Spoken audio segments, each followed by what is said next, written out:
예수 그리스도를 구주와 주님으로 영접한 사람을 크리스찬이라고 부르지요. 여러분, 원래 이 크리스찬은 불신자들이 붙여준 아주 부정적인 그런 이름입니다. 좋은 이름이 아니에요. 우리식으로 표현하자면 예수쟁인 정도 되겠습니다. 초대교회 시대에 안디옥에 살던 불신자들이 예수님의 제자들이 어떤 삶을 사나 이렇게 곁에서 지켜봐요. 제자들은 눈만 뜨면 예수를 말합니다. 또 어디에 있든지 밤낮 그리스도를 입에 달고 다녀요. 온통 예수 그리스도로 그 속이 꽉 찬 그런 사람들 같아요. 그래서 제자들을 크리스찬이라 부르기 시작합니다. 이런 식으로 이야기하는 것 같아요. 저 인간들은 그리스도에게 속한 사람이야. 그리스도를 따르는 사람이야. 정말 지겹다 지겨워. 여러분, 그들의 삶과 우리의 삶을 한번 비교해 봅시다. 오늘 그리스도인이라 말하는 우리의 삶은 어떻습니까? 두 파트로 나누어서 살펴보겠습니다. 같이 따라서 하십니다. 첫째로 그리스도인의 특징은 그리스도 중심성이다. 그리스도 중심성. 자, 오늘 빌립보서를 기록한 바울은 지금 로마의 그 지하 감옥에 갇혀서 정식 재판을 기다리고 있습니다. 그의 인생이 앞으로 어떻게 흘러갈지는 어느 누구도 알 수 없습니다. 그것은 전적으로 재판 결과에 달려 있습니다. 결과가 어떻게 나올지는 아무도 장담할 수 없습니다. 무죄 선고가 떨어지면 이제 석방될 수 있어요. 반면에 유죄가 확정되면 사형을 당할 수도 있습니다. 미래가 굉장히 불투명하고 불확실한 상황입니다. 어떻게 보면 바울에게 있어서 인생 최대 위기가 닥친 것이죠. 본문 12절로 14절 말씀을 보십시오. 형제들아, 내가 당한 일이 도리어 복음 전파의 진전이 된 줄을 너희가 알기를 원하노라. 이러므로 나의 매임이 그리스도 안에서 모든 신의 안과 그 밖의 모든 사람에게 나타났으니 형제 중 다수가 나의 매임으로 말미암아 주 안에서 신뢰함으로 겁없이 하나님의 말씀을 더욱 담대히 전하게 되었노라. 자, 이 본문을 보면 바울이 지금 처한 상황이 어떠한가, 그것을 우리가 짐작할 수 있는 여러 표현들이 등장하지요. 12절에 내가 당한 일, 그리고 13절에 나의 매임, 그리고 14절에 나의 매임입니다. 여러분, 이런 표현들은 모두 바울의 체포와 투옥과 감옥 생활을 밝히죠. 이 모든 것은 바울이 죄를 지어서 당한 것이 아니고 복음을 전하다가, 예수를 전하다가 당한 일입니다. 이제 바울의 복음 전파는 로마 관리들의 손에 의해서 강제로 중단됩니다. 인간적인 눈으로 보면, 여러분, 말년에게 무슨 고생입니까? 인간적인 눈으로 보면 바울의 패배요, 실패입니다. 특히 지금 신앙생활을 한 지 얼마 되지 않고 여러 신비 종교들과 로마 황제 숭배에 익숙한 빌립보 성도들에게 지금 바울이 처한 상황은 아주 심각합니다. 자기들의 리더, 목자인 바울이 가이사의 그 관리들에 의해서 감옥에 갇히고 사형을 당하는 그런 위기에 처한 것이죠. 자, 그들은 얼마든지 바울이 전한 그 복음 자체에 의심을 품을 수 있습니다. 여러분, 고대 세계에서 국가 사이의 전쟁은 양 국가의 신들의 대리전으로 간주됩니다. 한 국가가 만약 전쟁에서 승리한다는 것은 그 국가의 신이 상대국의 신보다 강력하기 때문입니다. 그러니까 유대민족이 지금 바벨론에게 침공을 당해서 나라가 절단나고 많은 백성들이 노예로 이렇게 끌려갈 때 지금 백성들은 뭘 생각하는 거죠? 유다의 신 여호와가 바벨론의 신보다 약해서 전쟁에 졌다는 그런 사고방식에 살아오게 된 거예요. 마찬가지로 빌립보인들은 그렇다면 바울의 처지를 보고 그가 선포한 주 예수 그리스도가 로마의 주요 신으로 숭배되던 가이사보다 약한 것이 아닌가, 이렇게 생각할 수 있습니다. 패배의식에 붙들릴 수 있어요. 그렇다면 그들의 언신앙은 흔들릴 수밖에 없습니다. 그래서 바울은 진정한 만유의 주 예수 그리스도의 사도인 내가 이 세상에 주로 자처하는 네로의 로마 병사들에 의해서 지금 감옥에 갇혔지만 내가 패배한 것이 아니라 도리어 승리하고 있다. 이런 소식을 제일 먼저 전합니다. 자, 본문을 보십시오. 지금 바울은 황제 앞에서의 재판을 기다리는 자신의 상황을 이야기합니다. 그를 감옥에 가둬놓은 황제의 시위대에게 벌써 자기가 기대하던 목적을 달성했다고 말합니다. 자, 바울의 복음에 대한 설명을 듣던 로마 병사들 가운데 여럿이 마음에 감동을 받아요. 그래서 그들이 주 예수 그리스도를 믿게 됩니다. 바울이 감옥에 갇히지 않았다면 그 병사들이 복음을 들을 기회가 있었겠습니까? 바울이 감옥에 갇힘으로 말미암아 바울을 통해서 복음을 듣게 되고 또 성령의 감동으로 그 눈물을 흘리면서 자기 죄를 자백하고 예수를 믿게 됩니다. 여러분, 이 병사, 로마 병사들은 특히 시위대, 이 병사들은 친위대 병사들은 보통 병사가 아닙니다. 가이사에게 충성을 맹세한 아주 정예병들이에요. 이제는 그들이 충성의 대상을 바꿔버려가지고 가이사가 아니라 예수 그리스도께 충성을 맹세하는 거예요. 자, 바울은 자신이 감옥에 갇힘으로써 복음이 이렇게 진행되어서 앞으로 복음이 나아갔다는 사실을 지금 기쁨으로 강조해 말하고 있습니다. 여러분, 이것이 바로 복음의 살아있는 능력입니다. 복음 선포자인 바울은 쇠사슬에게 매일 수 있고 감옥에 갇힐 수 있어요. 그러나 바울 속에 살아 역사하는 복음은 쇠사슬로도 아니 이 세상의 어떤 강력한 도구로도 절대로 매일 수 없습니다. 이 세상 그 어떤 것도 그 어느 누구도 어떤 권력자도 결코 복음의 역사를 막을 수 없습니다. 여러분, 바울의 감옥 생활이 일반적인 기대와는 달리 일반적인 기대는 이제 바울 끝났다. 바울 이제 복음전도 끝났다. 바울의 감옥 생활이 그런 일반적인 기대와는 달리 도리어 복음이 진행되어 나아가게 만든 두 번째 이유는 무엇입니까? 성도들이, 빌립보의 성도들이 이제 그의 감옥 생활로 말미암아 주님에 대한 확신이 흔들리기는커녕 도리어 더욱 확실하고 굳어져서 복음을 담대히 선포하기 때문입니다. 분명 여러분, 로마의 성도들은 진정한 주이신 예수 그리스도의 사도 바울이 가이사의 감옥에 갇힌 광경을 목격합니다. 그렇다고 해서 예수 그리스도의 만유의 주 되심을 의심하고 두려움에 빠져서 막 지하로 숨어들지 않았습니다. 주 예수 그리스도에 대한 신앙이 더욱 확실해집니다. 겁없이 목숨을 내놓고 복음을 선포합니다. 이런 이유들로 해서 복음이 중단되지 않고 계속 앞으로 진행되어 나아가고 있습니다. 여러분, 어떻게 이런 놀라운 역사가 일어날 수 있습니까? 사람의 힘으로는 도저히 불가능한 일이 아닙니다. 보통 사람 같으면 이렇게 생각하는 것이 정상입니다. 이제 바울의 사역은 실패로 끝났구나. 한 시대를 주름잡던 천하의 바울도 감옥에 갇힌 걸 보니 별 수 없구나. 낙심과 좌절과 포기 외에는 어떤 긍정적인 행동도 기대하기 어렵습니다. 도대체 어떻게 이런 리더가 이렇게 체포되어서 이제 모든 것이 끝난 것처럼 보이는 상황에서 도리어 더 믿음이 굳세어지고 더 확신에 차서 복음을 전합니다. 그 비결이 무엇입니까? 오늘 본문은 책을 펴놓으시고 사도행전, 빌립보서에서 앞으로 좀 넘어가셔서 사도행전 4장으로 가시겠습니다.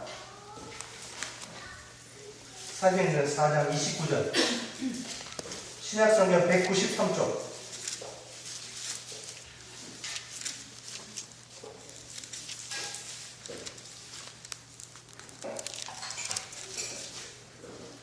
신약성경 193쪽입니다.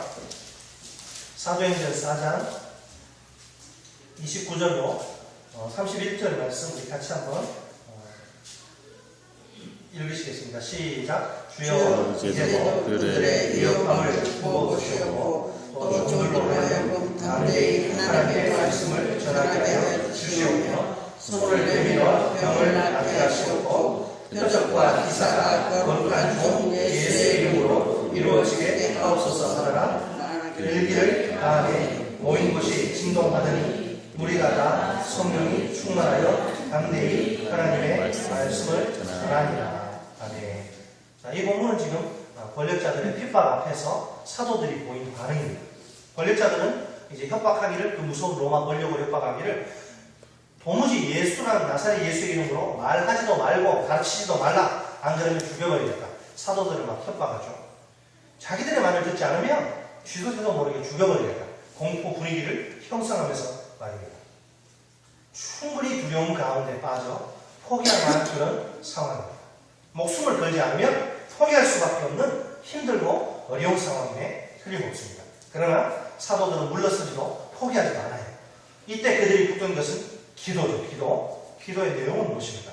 담대히 하나님의 말씀을 전하게 해달라는 것입니다. 그들의 기도에 대한 하나님의 응답이 어떻게 나타납니까? 즉시 성령의 충만함으로 나타납니다.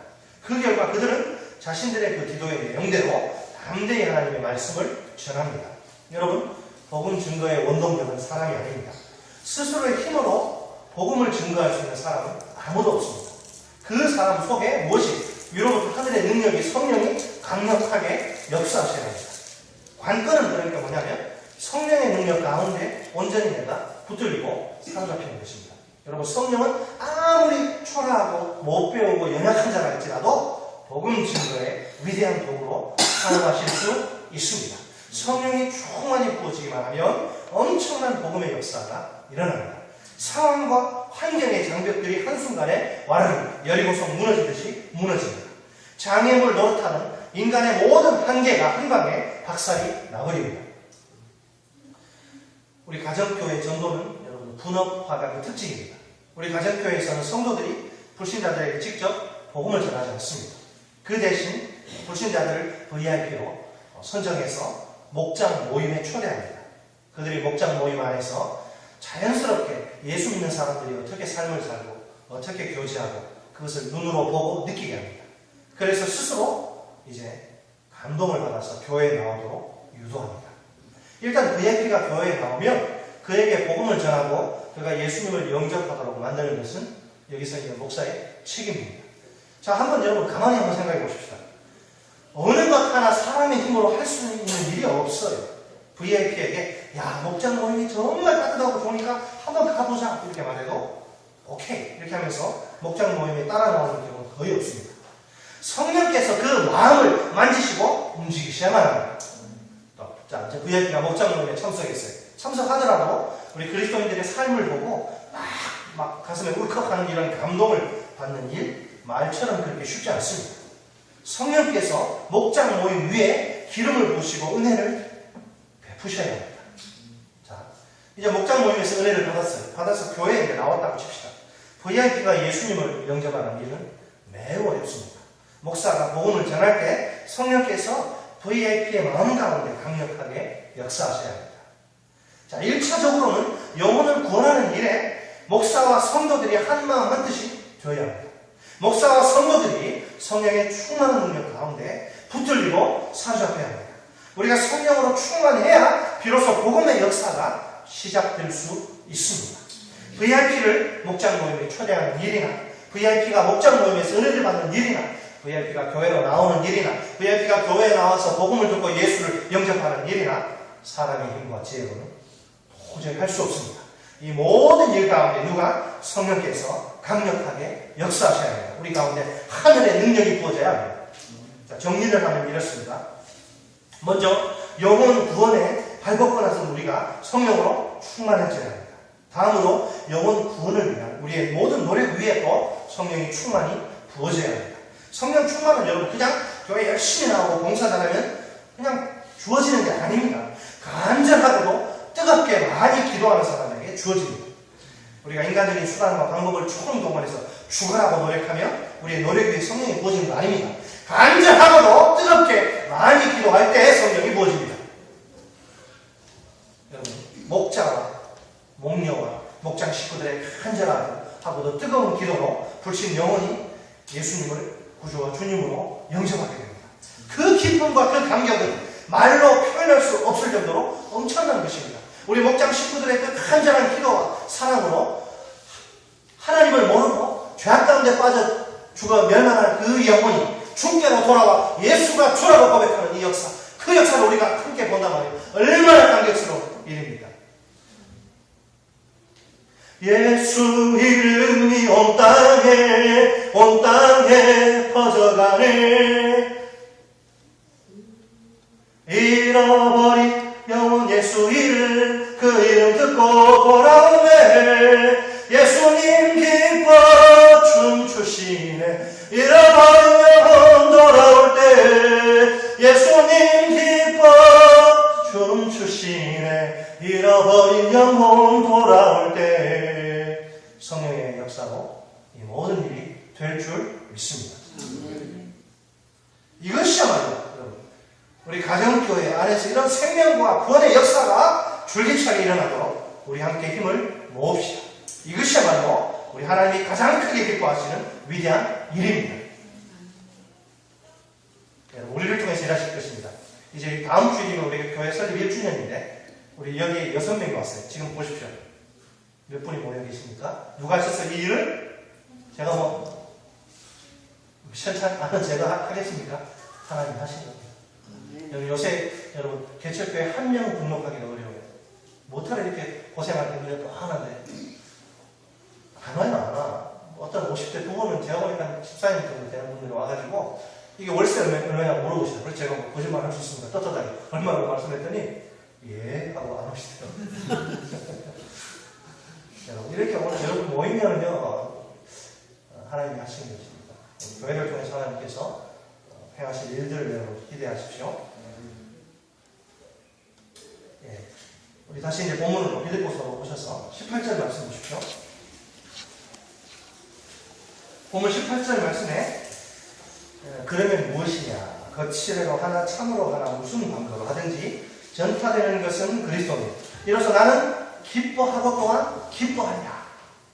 여기서 바울의 예수 그리스도 중심적인 사고가 얼마나 분명히 표현되고 있는가를 주목하십시오. 바울은 적대자들이 옳지 않은 동기에서 복음을 선포함으로써 자신이 아주 고통을 당한다 할지라도 그것으로 예수가 전파된다면 기쁘다고 말합니다. 바울이 이렇게 자기와 좀 마음이 맞지 않는 그 이들이 아주 불순한 동기에서 복음을 선포하는 것까지 지금 기뻐하고 용서하는 태도를 보일 수 있는 이유가 무엇입니까? 그것은 그가 자기 중심적으로가 아니라 그리스도 중심적으로 생각하고 있기 때문입니다. 여러분 바울의 관심은 무엇입니까? 자기가 잘 되는 거 아닙니다. 그리스도가 전파되는 것입니다. 이 일을 위해서라면 자기 명예, 이익을 잃어버려도 괜찮습니다. 말도 안 되는 오해를 받아도 상관없습니다. 오직 그리스도가 전파되는 것이 그의 기쁨의 근거입니다. 무엇보다도 바울은 기뻐한다는 말을 2번 되풀이하고 있습니다. 바울은 어떤 모양으로든지 그리스도가 전파된다면 나는 기뻐하겠다. 그 이유가 무엇입니까? 19절로 20절에 나와 있어요.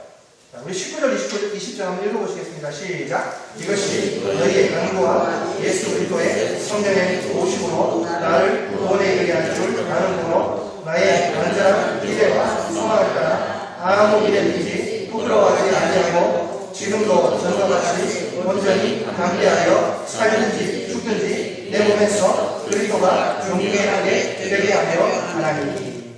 아멘. 자, 여기 문장이 굉장히 복잡한데요. 이게 좀 간단하게 살펴보는 게 좋습니다. 지금 이 핵심 문장은 바울이 자신의 현재 처지, 즉 그 감옥 생활이 이제 결국에는 자신의 구출됨, 곧 무죄 석방으로 끝날 것을 알기에 기뻐하리라 하는 그런 것입니다. 그러니까 바울이 자신의 무죄 석방을 이렇게 지금 이 대목에서 확신할 수 있는 이유가 무엇입니까? 빌립보인들의 간절한 중보 기도를 하나님이 응답하실 것이기 때문입니다. 그리스도께서 성령의 도움을 베풀어 주실 것이기 때문입니다. 그는 또 어떤 상황에서도 부끄러워하지 않고 담대히 복음을 선포하여 사형으로든지 죽음으로든지 자신의 존재 전체를 통해서 그리스도의 이름을 높이려는 간절한 기대와 희망을 가지고 내가 재판에 당당하게 내가 임하겠다고 말합니다. 지금까지 항상 그랬듯이 말입니다. 여러분, 지금도 전과 같이, 이게 굉장히 중요한 일입니다. 중요한 말입니다. 지금도 전과 같이. 이걸 직역을 하면 지금까지 항상 그랬듯이 이런 말입니다. 자, 그러니까 예수의 이름을 높이려는 것은 바울에게 있어서 특별한 일이 아니라는 것입니다. 평상시에 그냥 자연스러운 삶의 모습이라는 것입니다. 비록 감옥에 갇혀 있는 몸이지만 그런 변함이 없어요. 이것은 결코 쉬운 일이 아닙니다. 평소에는 예수 중심으로 살다가 내가 고난을 당하고 핍박을 당하고 죽음의 위험에 빠지면요 사람이 확 위축되고 그래서 제대로 된 삶을 살기가 어렵습니다. 그러나 바울은 뭐예요? 내가 지금 감옥에 갇혀서 언제 죽을지 모르지만 항상 그랬듯이 나는 예수를 높이기 원한다. 예수 그리스도가 영혼 속 깊이 뿌리 박혀 있지 않고서는 불가능한 일입니다. 아주 예수로 인을 맞은 거예요. 여러분 술이나 알코올이나 중독이나 담배도 오래 피면 이게 인이 박혀가지고 이게 벗어나기 힘들잖아요. 술, 담배 인이 박힌 것이 아니라 예수의 인이 박혀가지고 예수를 제거할 수가 없는 거예요. 바울이 있습니다. 머리부터 발끝까지 바울을 채우고 있는 것은 예수 그리스도입니다. 이제 바울은 자신이 삶으로든지 죽음으로든지 그리스도를 그렇게 높이기를 간절히 원하는 이유를 밝힙니다. 21절입니다. 21절 다 같이 읽습니다. 시작. 이는 내게 사는 것이 그리스도니 죽는 것도 유익함이라. 내게 사는 것이 내가 아니라 그리스도. 내가 죽는 것도 유익하다. 여러분 이 유명한 말, 이 굉장히 유명한 말이에요. 정확한 뜻은 무엇입니까? 두 가지인데 첫째로 내 삶 전체의 의미와 목적이 전적으로 예수 그리스도이기 때문에 삶에서 일어나는 모든 심지어 아주 극단의 체험인 죽음까지도 역시 그리스도를 위한 것이기에 유익하다는 의미입니다. 따라서 합니다. 내 삶 전체의 의미와 목적이 전적으로 그리스도이므로 삶에서 일어나는 모든 것 심지어 극단의 체험인 죽음까지도 역시 그리스도를 위한 것이기에 유익하다. 자신의 삶의 의미와 목적이 전적으로 예수란 말이에요. 그렇다면 삶에서 어떤 일이 벌어져도 심지어 극단의 아주 최악의 체험인 죽음까지라도 예수를 위한 것이에요. 예수를 자기가 왜 죽는가? 예수 때문에 죽는다는 거예요. 그렇기 때문에 유익하다. 둘째로 어떤 의미냐면 갈라디아서 2장 20절과 같이 오로지 예수가 자기의 삶 전체를 주관하심으로 자기가 죽게 된다면 그것은 그리스도가 당신의 목적을 위해서 허락하시는 것이다. 그러기에 그 죽음은 결국 그리스도의 목적 달성에 쓰임받는 것이다. 그러므로 그것은 유익하다는 것이다. 정말 여러분 바울이 그냥 바울이 아닙니다. 기독교 2000년 역사가 배출한 가장 위대한 인물이 바울이거든요. 이런 고백을 아무나 할 수 있는 게 아니죠. 또 다른 사람 우리 할까요? 오로지 그리스도가 나의 삶 전체를 주관하심으로 내가 죽게 된다면 그것도 그리스도가 당신의 목적을 위해서 허락하시는 것이다. 그러기에 그 죽음은 그리스도의 목적 달성에 쓰임받는 것이다. 그러므로 그것은 유익하다. 이해되십니까? 이런 분이에요. 사도 바울. 이해가 되시죠? 그리스도가 자신의 삶 전체를 주관하고 계시는데 죽게 된단 말이죠. 그럼 왜 죽는지 이유를 몰라요. 왜 죽는지 이유를 모르지만 어쨌거나 그리스도가 허락하시지 않으면 나는 죽을 수가 없어요. 그죠? 내가 죽는 것도 내 삶의 주관자이신 하나님이 주님이 허락하셔야 죽는 거기 때문에 모르긴 몰라도 예수의 목적 때문에 내가 죽는다는 거예요. 그렇기 때문에 그 죽음도 어쨌거나 예수의 나는 모르지만 뭔지는 모르지만 목적 달성에 쓰임받는 것이기 때문에 죽음조차도 유익하다는 거예요. 그러니까 바울의 지속적인 기쁨의 근원이자 비밀은 뭐예요? 예수 그리스도. 예수 그리스도 안에서 삶의 진정한 의미를 발견했기 때문입니다. 그리스도 안에 자신의 존재의 이유와 목적과 방향이 있는 거예요.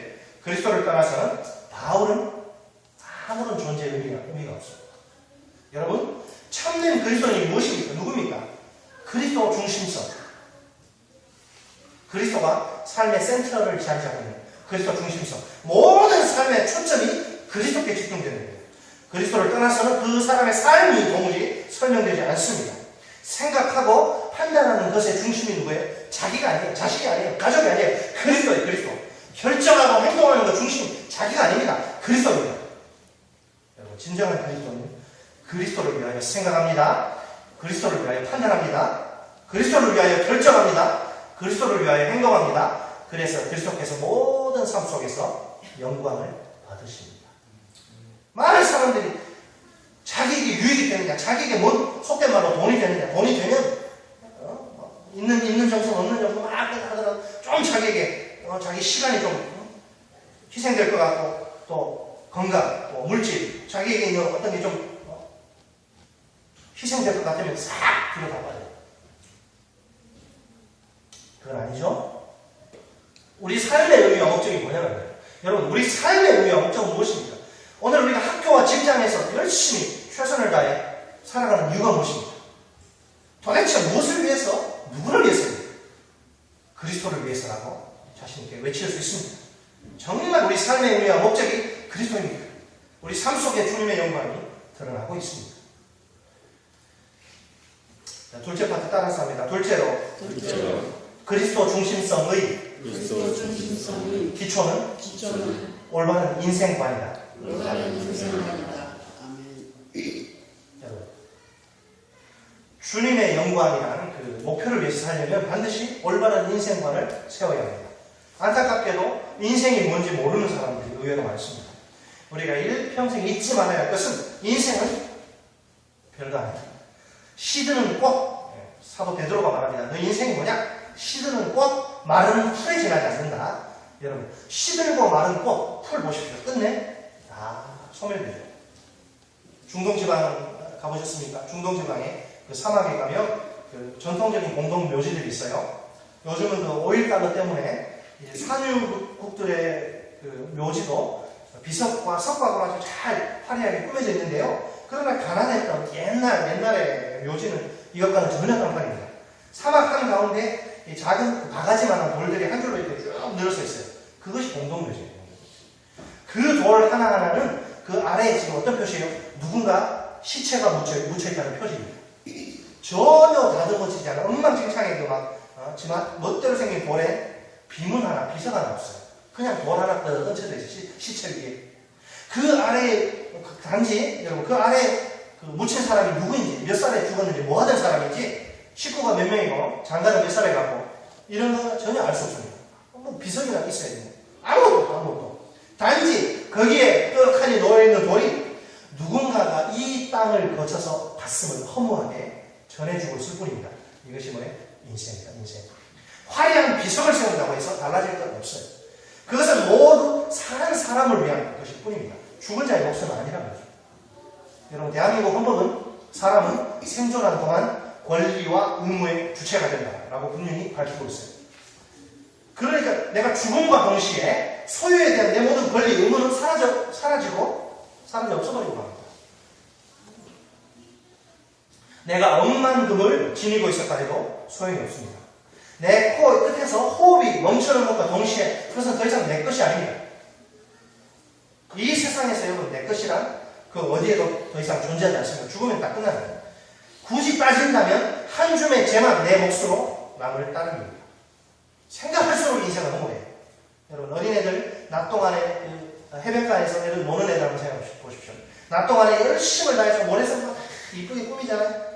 근데 밀물 한번 싹 들어오면 어떻게 해요? 순식간에 다 쓸려버려요. 그게 인생이에요. 실체가 없는 바람처럼 모든 인생은 여러분 허무. 그 헛자는 어떤 헛자입니까? 텅 비어있는 빌 헛자에 없을 물. 그렇게 끝나는 거예요. 허무하기 짝이 없습니다. 대단한 거 아니에요. 자, 이것이 정말 사실입니까? 인생은 진짜 그렇게 끝나는 거예요? 아니에요. 인생은 여러분 반드시 남습니다. 어떤 형태로든 남지 않는 인생이란 없어요. 살아있는 사람 우리의 경우는 지난 세월이 현재 우리 모습에 고스란히 모여서 쌓이게 됐습니다. 우리가 어떤 인생을 살았는지 우리 얼굴에 다 나와 있어요. 얼굴, 어떤 사람의 얼굴, 그의 말과 행동, 일거수일투족이 과거의 집합체입니다. 우리가 여러분 누군가를 오랜만에 만났을 경우에 여고 시절에는 참 괜찮았는데 집안도 괜찮았고 얼굴도 괜찮은데 지금 보니까 한 20년 더 늙어 보이냐. 그 현재 삶 속에 그 지난 세월이 묻어있는데 아시겠습니까? 우리가 누군가를 오랜만에 만날 경우에 그를 보는 딱 순간 지난 세월 동안 그가 고생하며 살았는지 평안하게 살았는지 금방 알 수 있어요. 왜? 현재 그의 모습이 과거가 모여서 쌓인 결과이기 때문에. 여러분, 떨어져 있는 사람 혹은 이 세상을 떠난 사람의 경우 어떻습니까? 지워도 지워지지 않는 딱 한 컷의 이미지로 산 사람들의 머릿속에 뚜렷하게 기억됩니다. 김일성 하면 어때요? 죄송합니다. 쳐주길로 이런 딱 한 컷의 이미지.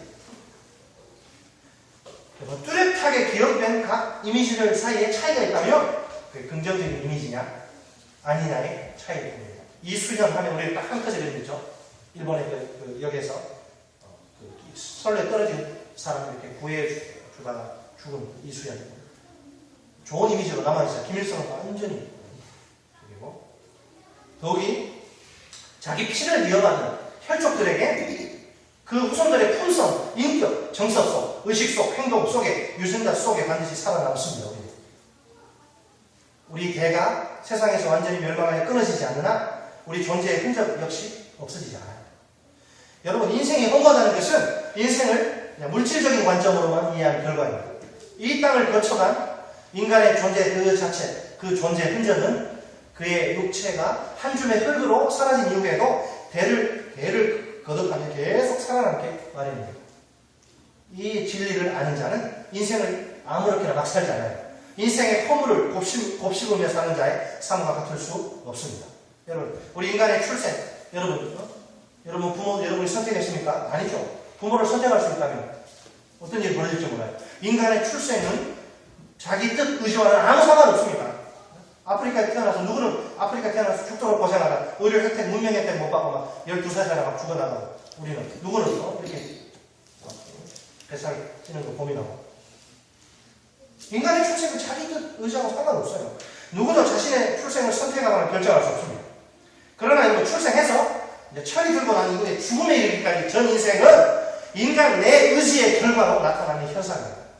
자신이 스스로 선택하고 결정한 결과로 남는 거예요. 여러분, 프랑스의 나폴레옹 아시죠? 나폴레옹은 1769년 이탈리아 반도 앞에 코르시카 섬에서 태어납니다. 만약 그가 1년만 빨리 태어났더라도 그는 이탈리아인이 되었을 거예요. 본래 이탈리아 제노바 영이던 그 코르시카 섬이 나폴레옹이 태어나기 딱 1년 전에 프랑스에 이제 매매돼서 팔려가지고 프랑스 땅이 되어버린 거예요. 가난한 아버지 샤를 보나파르트는 아들 나폴레옹을 이제 프랑스 본토로 데려가요. 학비가 들지 않은 돈이 없어가지고 학비가 들지 않은 브리엔 군사학교를 거쳐서 파리 육사의 육군사관학교에 입학시킵니다. 그러나 어려운 그 가정 형편을 남겨놓고 아버지가 먼저 세상을 떠납니다. 그래서 나폴레옹은 16살의 나이에 사관학교를 다니면서 가장 역할까지 감당합니다. 58명의 사관생도 중에 이게 몇 등인지 아세요? 42등이었어요. 42등으로 파리 육군사관학교를 간신히 졸업해서 이제 포병 장교가 되는데요. 이 나폴레옹이 이제 프랑스 혁명의 과정 속에서 아주 탁월한 정치력을 발휘합니다. 그래서 프랑스의 권력을 딱 잡습니다. 나중에 이제 스스로 황제의 자리까지 오르잖아요. 그는 생전에 자신의 그 정복욕을 채우기 위해서 100만 명 이상을 죽입니다. 나폴레옹 때문에 목숨을 잃은 프랑스인만 해도 당시 프랑스 인구의 6분의 1에 해당하는 50여만 명입니다. 여러분, 한번 보세요.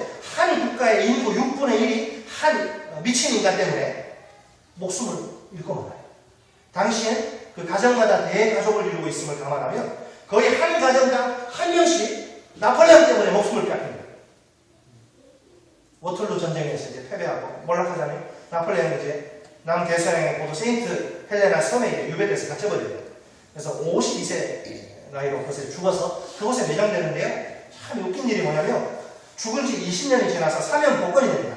그래서 그의 추종자들이 세인트 헬레나 섬에 가서 시체를 발굴해서 이제 화장하고 남은 한 줌의 죄를 파리로 가져와요.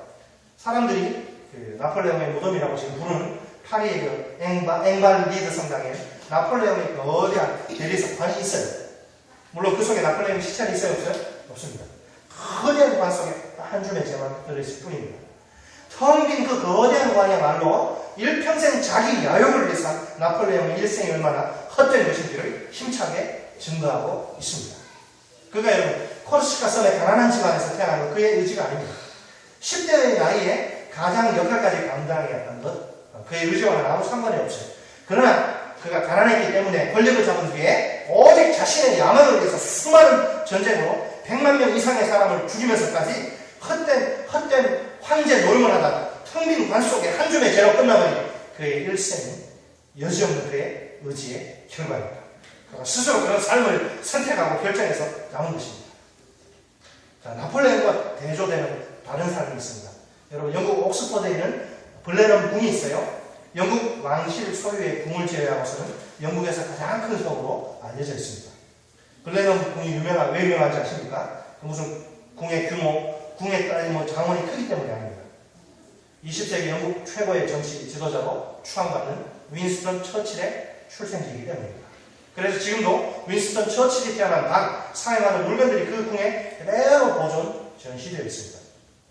그 궁은 윈스턴 처칠의 선조인 존 처칠이 스페인 전쟁에서 세운 혁혁한 정국으로 나라에서 하사받은 전리품입니다. 그의 아버지 랜돌프 처칠 경은 보수당 당수를 역임한 정치 지도자입니다. 미국인인 어머니 제니 제롬은 미국 대갑부의 딸입니다. 그래서 좋은 환경에서 태어난 처칠, 아무것도 부족함이 없이 자라요. 그러나 고등학교에 입학한 그의 성적은 정말 격합니다. 그의 아버지는 팔싹둥이로 태어난 그 처칠의 지능이 좀 낮음을 확인합니다. 오히려 아들이 적성에는 그 사관학교가 나을 것으로 이렇게 판단을 하고, 그래서 영국 처칠은 그 샌더스트 육군 사관학교를 이제 들어가서 진짜 우수한 성적으로 졸업을 합니다. 그 이후에 이제 각종 장관직을 거쳐서 총리에 자리에 오릅니다. 제1차 세계대전과 제2차 세계대전을 거치면서 영국과 인류의 평화를 위해 자신의 인생을 바칩니다. 2차 대전에 소용돌이 속에 신임 총리에 오른 처칠이 의회에서 행한 첫 번째 연설은 그가 어떤 인물인지를 잘 보여줍니다. 나에게는 조국과 인류를 위해 피와 수고와 눈물과 땀 이외에는 아무것도 내어놓을 것이 없습니다. 나에게는 조국과 인류를 위해 피와 수고와 눈물과 땀 이외에는 아무것도 내어놓을 것이 없습니다. 이런 정신으로 일했기 때문에 무려 50년간 공직에, 그것도 항상 권력의 핵심부에 있으면서도 부정부패에 걸려들거나 권력을 남용한 적이 단 한 번도 없습니다. 1965년 91세의 나이로 그가 런던에서 죽음을 맞이하는데 그의 장례식은 왕족을 제외하고 20세기 최초의 국장으로 치러집니다. 그러나 그의 시체는 영국인이라는 모두가 부러워한다는 웨스트민스터 사원에 보관되지 않습니다. 대신 그의 유언에 따라서 고향 옥스퍼드로 옮겨집니다. 그가 태어난 블레넌 궁 근처의 블레든 교회의 그 마당에 부모님과 나란히 묻힙니다. 블레든 교회 웅장한 사원 아닙니다. 예배당 크기나 우리보다 훨씬 적은 20평이 되지 않는 아주 조그만 거예요. 보잘것없고 아주 허름한 건물. 그 예배당 옆마당에 윈스턴 처칠의 조그만 무덤이 있어요. 돌로 만든 관과 묘비가 얼마나 조그만지 이게 어린아이의 무덤으로 착각할 정도입니다. 묘비에서 그의 이름을 두 눈으로 확인하지 않는다면 그것이 20세기 영국 최고의 지도자 윈스턴 처칠의 무덤이라고 아무도 상상할 수 없을 정도입니다. 평범하다 못해 초라하기까지 합니다. 윈스턴 처칠이 왕궁 같은 블레넌 궁에서 위대한 정치인 아버지와 미국 대갑부의 딸인 어머니 사이에서 태어난 그의 의지가 아닙니다. 2달 빨리 조선한 팔싹둥이 탓에 지능 발달 속도가 IQ가 떨어져서 사관학교에 지나가는 역시 그의 의지와는 아무 상관이 없습니다. 그러나 그 이후 자신에게 주어진 최상의 여건을 자신의 유익을 위해서 생각하지 않고 타인을 섬기는 도구로 삼아서 많은 사람을 위해서 봉사 헌신하다가 세상을 다 삼고 자신이 태어난 동네 작은 예배당 마당에 조용히 묻힌 그의 일생을 하나님 앞에서 평생 겸손한 크리스천으로 살기 원한 그의 의지를 뚜렷하게 보여줍니다. 똑같이 사관학교를 졸업해도 스스로 황제의 자리에 앉아 죽어서도 한 줌의 죄로 텅 빈 황제관을 차지한 나폴레옹과는 모든 면에서 달라도 전혀 다릅니다. 사람마다 출생 환경, 성장 배경이 다르죠. 내가 부잣집에서 태어나 아무것도 부족함이 없이 성장할 수 있습니다. 가난하게 태어나서 가난하게 아주 그냥 잘할 수도 있어요. 그것은 내 의지 밖의 문제예요. 그러나 그 이후의 삶은 내 의지가 스스로 선택하고 결정하는 거예요. 내가 가난하게 성장했기 때문에 일평생 나폴레옹처럼 자기 욕망의 우상을 쫓아 다른 사람을 짓밟으면서 살 수도 있습니다. 인생에 대한 더 깊은 통찰력으로 일평생 가난한 자들의 이웃으로 살 수도 있습니다. 내가 부잣집 자식이기에 평생 동안 온갖 사치와 쾌락에 젖어 방탕하게 흥청망청 살 수도 있습니다. 처칠처럼 자신이 노력하지 않고 얻은 것들로 사람들에게 봉사하며 살 수도 있습니다. 그 어느 쪽이든 누가 선택하는 것입니까? 내가 선택하는 것입니다. 내 의지가. 내가 어떤 배경에서 태어나 어떤 환경에서 성장했건 일평생 신실한 하나님의 사람으로 하나님의 영광을 위해 살아가기 위해서는 내 의지를 드리지 않으면 안 됩니다. 내 의지를 주님께 드려야 한다는 말입니다. 말씀을 맺겠습니다. 그리스도인이 누구입니까? 전 인격을 총동원해서 그리스도 중심의 삶을 사는 자입니다. 모든 삶의 동기와 이유와 목적이 그리스도입니다. 말과 생각 그리고 판단과 결정을 지배하는 원칙이 그리스도입니다. 내가 아무리 하고 싶어도 그리스도께서 원하시지 않으면 하지 않는 거예요. 내가 아무리 하고 싶어도 그리스도께서 하지 말라 그러면 죽어도 하지 않는 거예요. 살든지 죽든지 오직 그리스도만을 높이려는 의지로 가득합니다. 그리스도 중심의 삶을 어떻게 살 것이냐. 올바른 인생관을 세워야 합니다. 인생이란 스스로 선택하고 결정하는 것입니다. 결혼하신 분들, 배우자 누가 선택해? 자기가 선택했잖아요. 그렇게 선택하고 결정하는 거예요. 그리스도를 위해서 살 것이냐, 자기 자신을 위해서 살 것이냐. 물론 그 결과는 고스란히 남게 되어 있습니다. 어떻게 선택하고 결정하며 행동해야 할까요? 기도하시겠습니다. 우리 같이 한번 통성으로 기도하시겠습니다. 여러분, 그리스도가 정말 여러분의 중심을 차지하고 계십니까? 그리스도가 여러분의 모든 삶의 동기와 이유와 목적입니다. 여러분의 말과 생각 그리고 판단과 결정을 지배하는 최고의 원칙이 무엇입니까? 그리스도입니까? 자기 자신입니까? 초대교회 그리스도입니까? 그냥 말하는 거 생각하는 거 전부 그리스도예요. 그러니까 불신자들은 아주 질려가지고 저 인간들 그리스도께 완전히 떨어질 수 없을 정도로 붙어있구나. 그래서 크리스찬이라는 말을 한 거예요. 이 시간 우리가 하나님 앞에 좀 우리 삶의 동기와 이유와 목적을 우리 주님께 좀 드렸으면 좋겠습니다. 말로만이 아니라 정말 그리스도가 내 삶의 중심을 차지하게 달라. 내 삶의 동기와 이유와 목적이 그리스도. 내 말과 생각, 판단과 결정을 지배하는 것이 그리스도가 되기 원합니다. 내가 살든지 죽든지 그리스도만을 높이려는 의지로 하나님의 영광을 선포하려는 의지로 가득하게 달라고 이 시간 하나님 앞에 기도하시겠습니다. 다 같이 기도하십니다.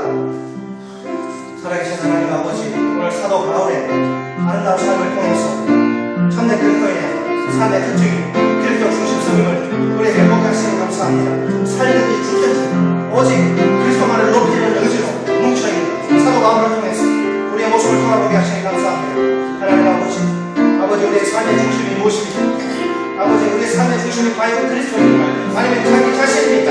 돈입니까? 명예입니까? 권력입니까?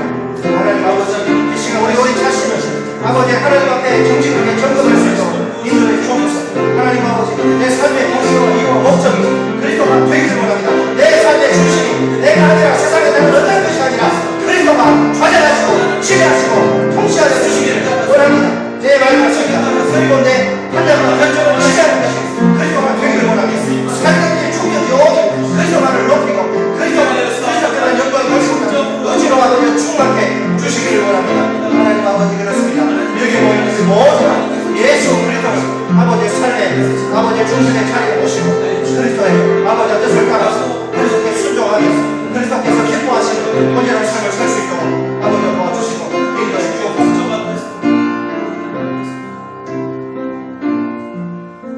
한 가지 더 위해서 기도합니다. 그리스도 중심의 삶을 살기 위해서는 우리가 성경적인 인생관을 가지고 있어야 합니다. 여러분 인생이란 스스로 선택하고 결정하는 것입니다. 그리스도를 위해서 살 것이냐, 내 자신을 위해서 살 것이냐, 세상을 위해서 살 것이냐, 그 결과는 고스란히 남겨져 있습니다. 나폴레옹과 같은 삶을 선택할 것입니다. 처칠과 같은 삶을 선택할 것입니다. 우리의 몫입니다. 하나님 우리를 도와주십시오. 이 시간 우리가 기도하기 원합니다. 주님, 내가 내 자신을 위해서 세상의 어떤 것을 위해서가 아니라 그리스도를 위해서 살기 원합니다. 주님, 인생이란 스스로 선택하고 결정하는 것이고 그 결과가 고스란히 남게 되어 있는데 아버지 내가 인생이 이런 인생의 의미를 잘 깨닫고 정말 하나님 보시기에 바르게 선택하고 결정하고 행동하게 달라는 이 시간 우리 올바른 인생관으로 내가 올바르게 선택하고 결정하고 행동하게 달라고 같이 기도하시겠습니다. 살아계신 하나님 아버지 우리가 그리스도 중심의 아버지의 삶을 살기 원하는데 아버지 이 시간 우리를 아버지 도와주시기 원합니다. 아버지 우리가 인생이 무엇인지를 정확히 알기 원합니다. 올바른 인생관을 성경적인 인생관을 아버지 세우기 원합니다. 하나님 아버지 인생이란 단순히 아버지 물질적인 관점에서 보면 단순히 괴롭 부담을 공하는 것입니다. 그러나 영적인 눈으로 보면 하나님 아버지 끝나는 것이 아니에요. 아버지 선택과 아버지 결정과 행동을 통해서 계속해서 아버지여 지속되는 것임을 깨닫습니다. 내가 어떤 선택을 하고 어떤 결정을 하고 어떤 행동을 하느냐에 따라서 내 인생의 결과는 완전히 달라질 것입니다. 아버지 나폴레옹처럼 아버지의 결정도 있고 또 처칠처럼 될 수도 있습니다.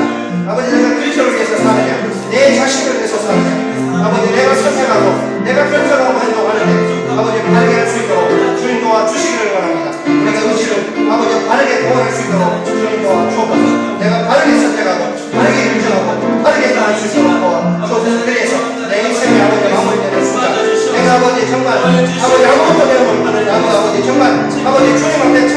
인생이 아니라 주님께 하고 칭찬하고 인정하는 우리가 될 수 있도록 도와주옵소서.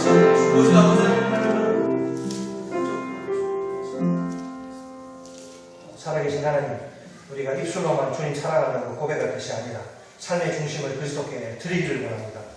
우리 삶의 동기와 이유와 목적이 나 자신이 아니라 그리스도가 되기를 원합니다.